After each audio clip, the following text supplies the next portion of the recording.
Whisko ripping is back. It is like October. Should be taking a ride here to see the trees here in a little bit. But I bought a few goodies here. Been contemplating this for a while. Figuring out what I wanted to do with lights. Whether I wanted to do pods on the ends or on the sides or a light bar. But obviously from the size of the box, you can tell that I went with a light bar. And of course, the company I went with is China brand. So, as of right now, just unboxing this stuff. This is a 41 inch light bar. And then also the wiring harness. The plan is, as of right now, you have two screws that bolt on, that screw on the roof into some clips. Those screws are exactly 40 inches apart. So I couldn't really find the light that I wanted that was 39 inches or exactly 40 inches online as of yet. So I went with the 41 inch Nilight here. All right, here's what she looks like. I did go with, I wanted a lower profile, so I went with just a single bar LED. Like I said, 41 inch gives you two different options of height, low profile, and I think like a 2 or 3 inch bracket, 2 or 3 inch bracket. What I believe I'm going to have to do is modify this somehow, because the bracket will have, as soon as this is 41 inches, the bracket will have to be this way, and I might have to do some configuration on the bracket itself to make sure that it fits in that little square. So stick with me. This is the plan. Single row, low profile. See how it turns out. One of the first things that I'd like to do, this isn't my first rodeo with Nilight or these China lights, is before I do anything, the first thing I do is I'm gonna make sure that the light works.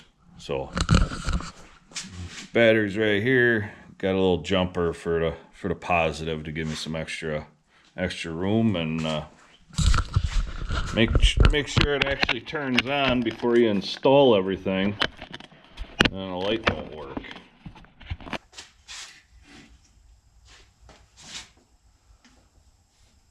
Don't want to blind myself here, but here we go. It appears every LED is working. There we go, passes that test.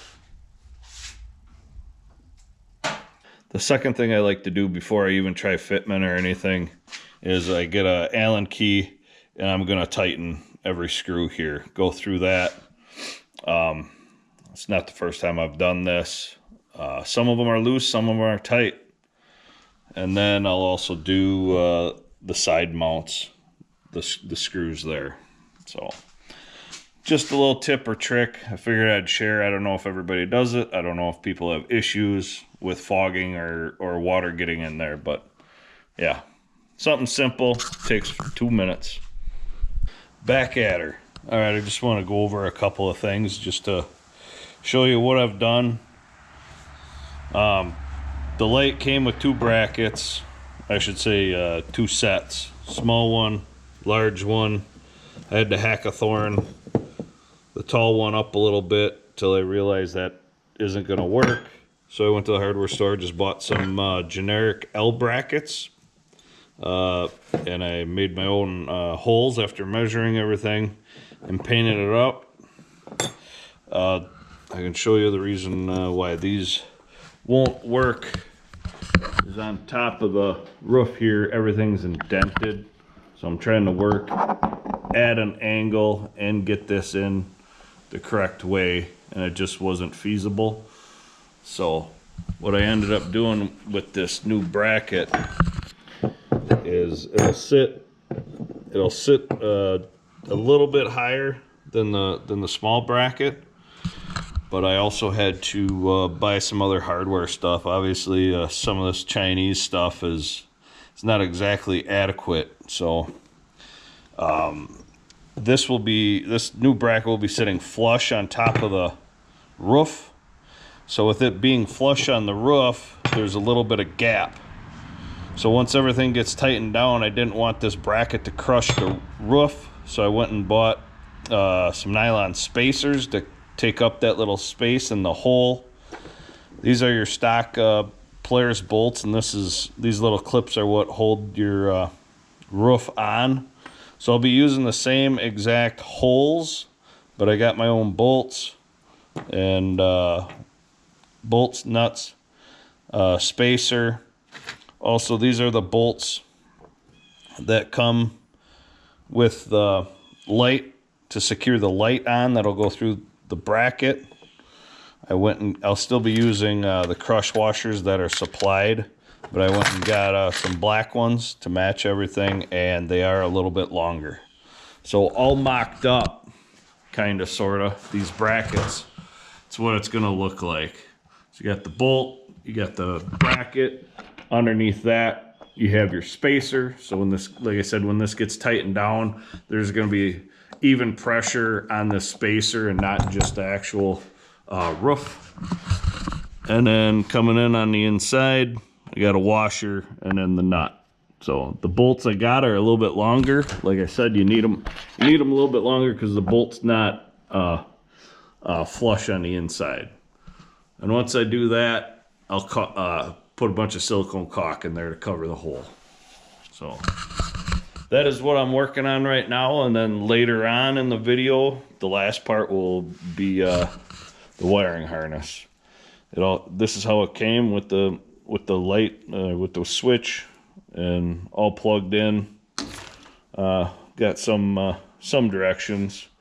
So yes, sir. Okay, so far so good. Here's the reveal, I guess. Everything went together for the most part pretty soundly. The only thing I had to use stock was the side screws. The other ones I bought were too long, so I couldn't. It was too long to even like do washers or put spacers in there. It'd look kind of weird.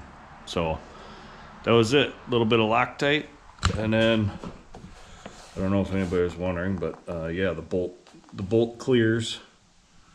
There's just a little bit of space underneath the roof for the light bar. So I'll show you the inside and what that looks like. So there's the bolt and washer with some clearance on this frame tube. So yep, got some caulk in there. So the next step is figuring out this wiring.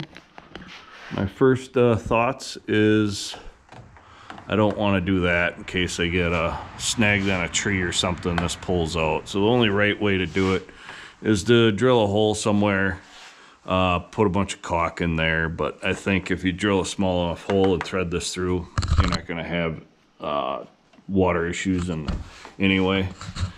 But it'll probably come out somewhere in here, and then I'll probably thread the wiring around here into the tube and then down and then into the front. So that is the plan so far. So all right, this is what I got so far. Like I said, light bar's on. Wiring harness took out of the package. What a cluster. But anyways, I got a wire going from that frame rail all the way down the tube. Comes out. Where does it come out? Comes out right there. I don't know if you can see that. And then it goes down into this cowling area. And I got it coming out right here. But then in the long run, it'll go underneath this. And there's enough room.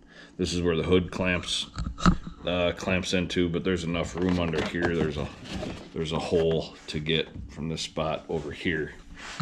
Because obviously this is all pinned up. This comes out. If you watched my radiator video. When you take your radiator out, this is all pinned up, and this whole compartment lifts up and comes out. So for whatever reason, when I was trying to fish the wire from the top all the way down, it got stuck somewhere in here. But when I did it the opposite way, slowly but surely, it came up. So that's what I'm gonna do. I'm gonna pull it back up, right? Because there's no way to do it the opposite way with everything that has to be under the hood. So it came up. I don't know if it's gonna come any farther than that, which is should be plenty, obviously, because I'm gotta figure out where I want the connectors, just in case for future if something goes wrong, I'd like to have access to the connectors. So maybe it'd be nice just to have it right here and shove the connectors back into the frame. The only thing that I'm having issues with is the wiring harness that I bought is meant for 2 hookups of lights, and I taped the heck out of that. So I think those wires that are all taped up are actually coming right up to this tube, and it's getting caught.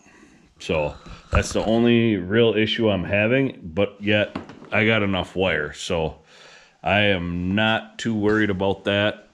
I'm trying to do the job without taking the dashboard apart, which is just a bunch of pins. So it probably would have been a lot easier if I took the dashboard apart and I'd be able to fish that up. But as of right now, everything worked with just pulling this wire.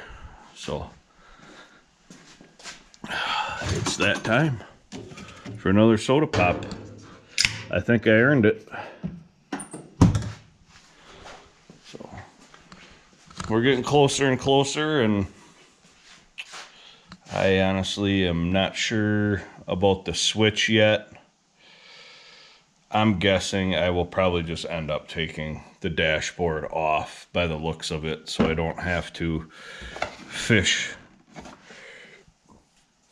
Well, I won't fish the light switch through. I'll probably just make note of what is on here, and then cut the hole on the other side, and then fish the wire through and do the same thing, and then hook up the light the exact same way that they have it here, and go from there. That's probably what I'll do. Stay tuned. It's work in progress. So where I left off, I was doing the wiring. Before I called it a night, of course, I had everything rigged up per se, wires going everywhere to get the light bar just to turn on its own power from the machine. And of course, I run into an issue. But like I do on this channel, I break things and then I videotape them to fix things and learn quite a bit. So what had happened was I have a bus bar lead right here, pulse bar lead. I had that plugged in, had positive negative wrapped up, had LED light wires hooked up and everything. And of course, what had happened was positive negative touched each other, spark happened, and then no power. And then also I lost power to, I got a light in this BFAB bumper, and then I got 2 pods where the winch used to be. Why? Because it was cheap. Why not? So I had no power to those lights. This shows up on camera. There's your fuse box. So I went through all the fuses. I didn't pull any of the relays, but all the fuses were good. Luckily I got on one of the Facebook groups and asked some questions, and come to find out, I knew it was a fuse for the most part. I did not know this, but I never pulled this red tab up. I can go get the fuse, but there's a 40 amp fuse for the pulse bar that goes right there. So just in case you guys don't know or have issues with your pulse bar not working, the fuse is located right there. things are looking good now. So, like I said earlier, I didn't know that there was a fuse. I didn't know what was under here before, but yeah, there's your 40 amp fuse for your pulse bar. O'Reilly's had 2 in stock, and so I bought both of them. Why not, right? So that's what they are. Same exact company. So everything's all wired up, buttoned up, got the relay screwed down over there. Wiring harness zip tied to the other wiring harness that goes up. This is what the top looks like. Got a hole drilled in the roof. And then it either could come out here. I fished it just through over there. And then I got my connections shrink wrapped right in here. So that's how that came out. Like I said, that blue wire, I didn't have another blue wire, but that accessory wire is for these backlit lights. So you turn that on, you can see that. They come on. Key on, both lights light up. Or when the key is on, the bottom light bars light up. So, yeah. Obviously it's daylight. I'll have to get some footage at night. But yeah, it's your 41-inch single light bar. China light. Not bad. Not bad for what it is. So, yeah, fuse works, bus bar works. Everything's good to go. This fuse didn't blow.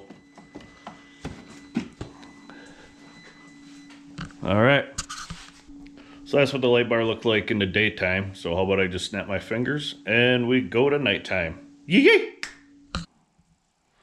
And just like that, it's nighttime. Perfect. Wheeler's actually right in front of me. I don't even know if you can see that. But let's test out this light bar here.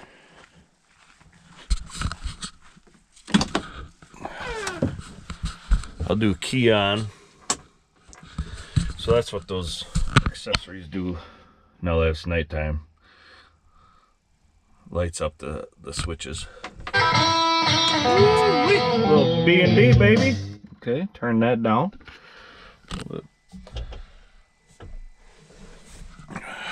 That's just your regular lights. We can turn those off.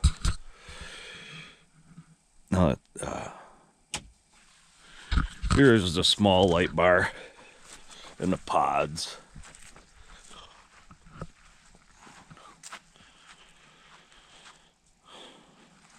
Not bad, but here we are. We can turn those off. And then also, just wanted to get that on video. When you turn the light on too, the light bar lights up. And here's the light bar.